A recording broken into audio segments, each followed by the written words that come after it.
Is that lady all right? She's in great pain. Cause her to make certain delirious tremendum. Picture this, a star-studded, no-rules, cross-country race packed with fast cars, wild stunts, and pure 80s chaos. For millions, the Cannonball Run is the ultimate comedy classic, a reckless joyride featuring Burt Reynolds, Farrah Fawcett, and a whole roster of Hollywood legends. But what if I told you the craziest parts of this movie weren't just Hollywood magic? They were real. The real-life illegal race that inspired the film wasn't about fame or trophies. It was a full-blown act of rebellion against the system.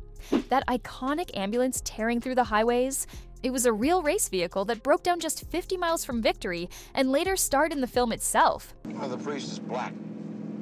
Oh, yeah, they have black priests. They do? Oh, sure, they have a black cardinal. Oh, they do want us to pull over. In this video, we're diving deep into 20 jaw-dropping facts about the Cannonball Run that prove the story behind the movie was even wilder than what hit the big screen. This wasn't just a film, it was a crime spree with a Hollywood budget. So buckle up, hit the gas, and let's drop the hammer. Before the Cannonball Run was a movie, it was a real, unsanctioned, and totally illegal race called the Cannonball Baker Sea to Shining Sea Memorial Trophy Dash. Dreamed up in the early 1970s by Brock Yates, a senior editor at Car and Driver magazine, this wasn't just a race for thrills. It was a bold protest against what Yates saw as oppressive traffic laws, including the newly imposed 55-mile-per-hour national speed limit.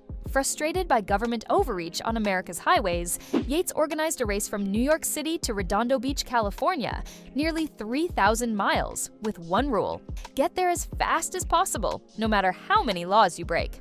The race was named after Irwin Cannonball Baker, a legendary driver known for setting cross-country speed records in the early 20th century. For Yates, this was about freedom, rebellion, and sticking it to the man. Brock Yates wasn't just the guy who wrote the screenplay, he was the mastermind behind the real Cannonball Run. In 1971, Yates and a small crew hopped into a Dodge van and made the first run, covering 2,876 miles in just under 41 hours, averaging a blistering 70 miles per hour while dodging cops and defying speed limits. Think of the fact that there is not one state in the 50 that has the death penalty for speeding, although I'm not so sure about Ohio. Everybody is... When it came time to turn his outlaw adventure into a movie, Yates infused the script with the same rebellious spirit. He even gave himself a cameo as the race organizer, coolly explaining the no-rules vibe at the starting line. For Yates, it wasn't acting. It was just him reliving his glory days. The film's director, Hal Needham, wasn't your average Hollywood filmmaker. A former stuntman who doubled for stars like John Wayne, Needham was also a real cannonball racer.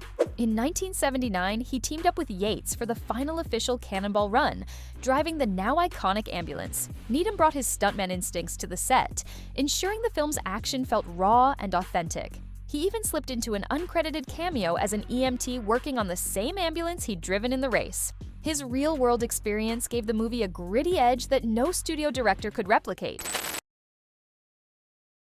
The movie's central gag, Burt Reynolds and Dom DeLuise speeding past cops in a fake ambulance, was no Hollywood invention.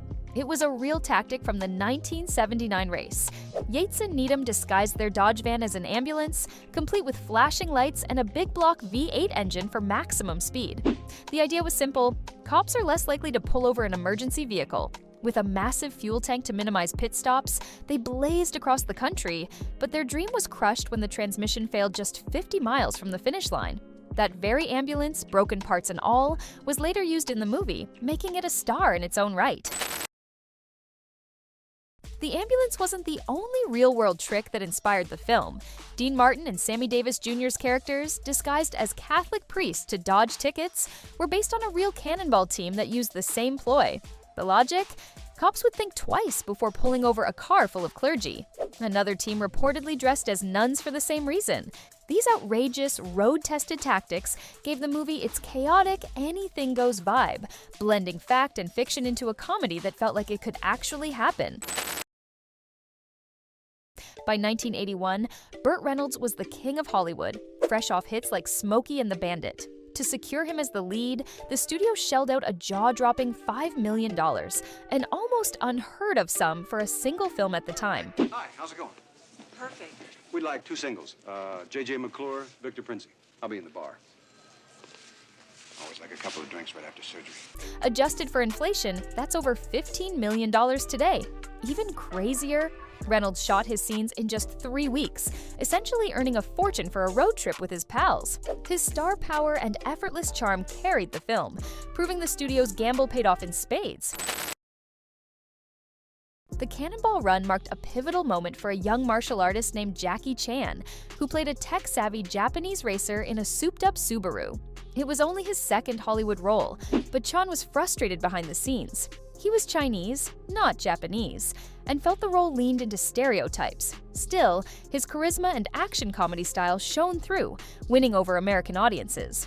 This small but memorable part helped pave the way for his rise to global superstardom in films like Rush Hour and Shanghai Noon. One of the film's most beloved features is its end credit blooper reel, showing stars like Burt Reynolds and Dom DeLuise flubbing lines and cracking up. Director Hal Needham loved capturing these candid moments, but it was Jackie Chan who ran with the idea. Inspired by the Cannonball Run, Chan made blooper reels a staple of his films, starting with Dragon Lord in 1982. His outtakes, filled with stunts gone wrong and infectious laughter, became a hallmark of his career. And it all started with this 80s classic. Farrah Fawcett's role as Pamela, the quirky photographer, was a highlight of the film, but she wasn't the first choice. The part was originally written as a generic damsel in distress, and several actresses passed on it. Fawcett, fresh off her Charlie's Angels fame, brought unexpected humor and heart to the role, making Pamela a fan favorite. Have you ever heard of Joyce Kilmer? Yeah. She wrote a really terrific poem about a tree. He. Who? He. He says she? She's a he. Her chemistry with Burt Reynolds sizzled, even if critics unfairly nominated her for a Razzie. Fawcett's performance proved she was more than just a poster girl. She was a comedic force. Dean Martin and Sammy Davis Jr. as fake priests brought old-school Vegas cool to the film. The role of Fenderbaum was meant for comedian Don Rickles, but when he dropped out, Davis stepped in, reuniting with his Rat Pack buddy Martin. Their real-life friendship made their scenes electric, with the duo ad-libbing like they were performing a Vegas show. Their boozy, mischievous energy felt unscripted because it often was, turning their scenes into a masterclass in effortless charisma. Remember our car? Yeah? 2 seats? 2 seats. Where's he gonna sit? Where? We're only halfway through, and the chaos is just getting started. If you're loving these wild behind-the-scenes stories, smash that subscribe button and ring the bell. We're dropping fresh Hollywood scoops every week, and trust me, you don't want to miss what's coming next. Let's keep this race going.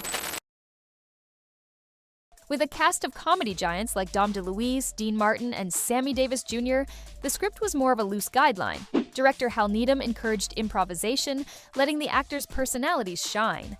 Farrah Fawcett later said she never saw a complete script, just pages handed to her on set. Iconic lines, like Dom DeLuise's manic outbursts, were often made up on the spot. The crew kept the cameras rolling, capturing every unhinged moment until something hilarious stuck. Despite his massive paycheck, Burt Reynolds wasn't sold on the Cannonball Run. He thought the script was goofy and wasn't keen on another car chase comedy after Smokey and the Bandit. So why did he do it? 2 words: money and friendship. The $5 million was hard to turn down, and his close bond with director Hal Needham sealed the deal. Reynolds called the shoot a paid vacation with my buddies, and that laid-back party vibe radiates through every scene. Roger Moore, in the middle of his James Bond run, played Seymour Goldfarb, a delusional driver who thinks he's Roger Moore. Complete with a Bond-style Aston Martin DB5 and spy gadgets, it was a hilarious self-parody. But the Bond producers weren't laughing. They sent furious letters to stop the spoof. Funny they don't have any sense of humor about that sort of thing. Aren't you going to pull over? I'd rather not. Can be such a bore talking to those chaps. While they couldn't block Moore's performance, they reportedly added clauses to future Bond contracts to prevent similar parodies. Moore's cheeky performance remains one of the film's standout moments. The Cannonball Run was a cameo extravaganza. Peter Fonda, the Easy Rider legend, appeared as a biker gang leader, nodding to his counterculture roots. Writer Brock Yates and director Hal Needham popped up as race officials and EMTs. Character actor Jack Elam stole scenes as a creepy proctologist, Dr. Nicholas Van Helsing. These cameos gave the film a Hollywood insider feel, like everyone wanted in on the fun. Behind the laughter, a tragedy reshaped Hollywood. During a stunt, stuntwoman Heidi Von Beltz was in an Aston Martin that crashed into a van. The car had no seatbelts, a shocking oversight. The accident left Von Beltz paralyzed, and her lawsuit became a turning point. It led to stricter safety rules, including mandatory seatbelts and Directors Guild regulations on stunt changes. The tragedy underscored the real dangers behind the film's carefree vibe. One of the film's wildest moments is a Learjet landing on a desert road. That wasn't CGI, it was real. The crew landed an actual jet on a road near Las Vegas in a single, heart-stopping take. Rumors swirl that it was done without permits, though the full story is unclear. What's certain is the stunt pushed safety and legal boundaries, embodying the film's reckless spirit. The film's influence revved beyond the screen.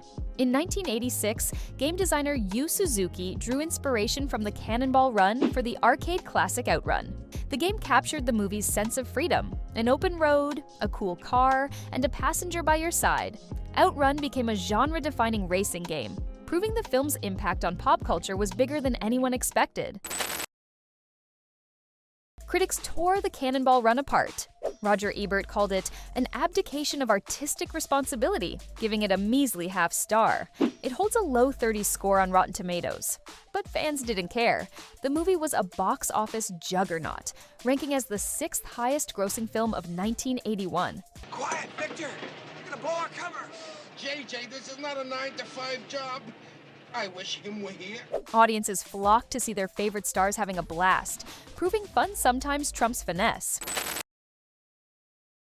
For Dean Martin, the Cannonball Run and its sequel were his last hurrah. His role as the charming, boozy priest Jamie Blake in both films was a fitting cap to a legendary career. Martin passed away in 1995, and his Cannonball performances remain a nostalgic reminder of his effortless cool, closing out an era of Hollywood royalty. The studio didn't wait for final box office numbers to greenlight Cannonball Run 2. Test screenings and early buzz screamed hit, so executives rushed a sequel into production. Released in 1984, it doubled down on the chaos with even more stars and stunts. While it didn't match the original's magic, it cashed in on the formula, proving the Cannonball craze was a Hollywood goldmine. However, in my particular line of work, I seldom need more than this. Or this. From a law-breaking protest to a star-packed joyride, the Cannonball Run was more than a movie. It was a cultural phenomenon. It brought real rebellion to the big screen, changed stunt safety forever, and inspired everything from video games to Jackie Chan's blooper reels.